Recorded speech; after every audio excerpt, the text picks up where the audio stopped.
Est-ce que c'est une crise de régime? Nous nous approchons de la crise de régime parce que derrière tout ce que nous disons et derrière, j'allais dire, ce gouvernement qui est presque celui de la dernière chance pour Emmanuel Macron de François Bayrou, C'est le là gouvernement aussi, de la dernière chance? nous n'en sommes pas loin.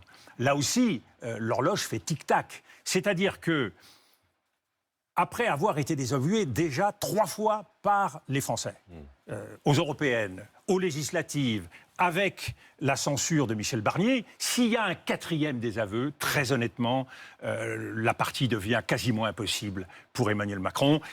Les dégâts de sa politique, les dégâts de sa conduite, c'est-à-dire les dégâts causés par sa personne à la France et d'une manière générale aux Français, font qu'il aura énormément de mal à assumer un tant soit peu sa Ça veut charge. dire quoi alors? Ça veut dire qu'il Ça veut devrait dire, démissionner? ça veut dire malheureusement que la question de sa démission sera posée. Elle se pose d'ores et déjà, et je pense que c'est une mauvaise idée de la poser aujourd'hui.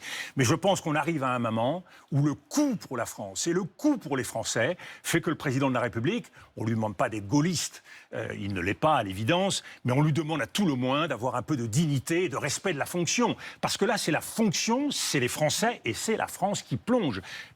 Voyons bien les choses en face.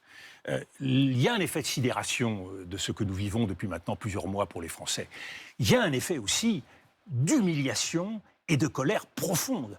Nous voyons notre pays s'effacer de la carte internationale. On a des changements majeurs qui se produisent en Europe, en Ukraine, au Moyen-Orient. Et oui, nous sommes peut-être en bonne forme pour organiser une photo en marge de Notre-Dame, mais nous ne comptons pas.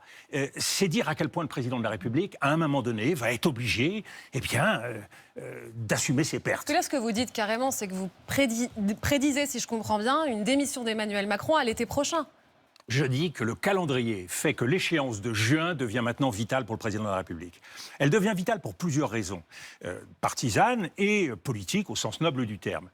Au mois de juin, le président récupère la possibilité d'une censure du gouvernement, donc il retrouve en quelque sorte toutes ses prérogatives.